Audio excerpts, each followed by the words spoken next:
Fake news is buffeting the UK and France ahead of their respective elections. Both are gearing up for decisive votes that look set to radically shake up the political direction of each country and Europe as a whole.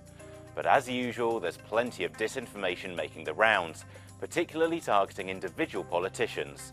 Don't fall for these false claims and others like them.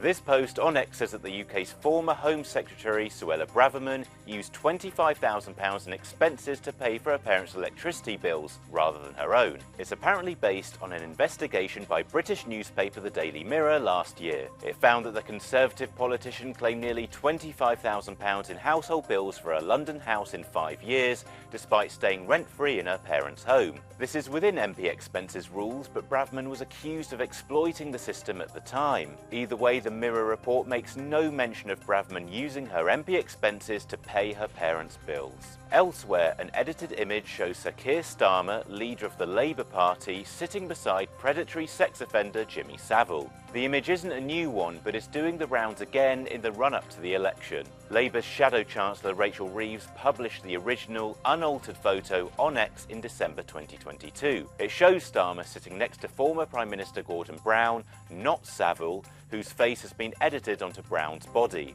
Across the channel, posts such as this one suggest that French President Emmanuel Macron called the legislative election so he can run for office a third time. It claims that he'll be able to resign and run again if the vote doesn't go his way, because his second mandate would be incomplete. This is wrong.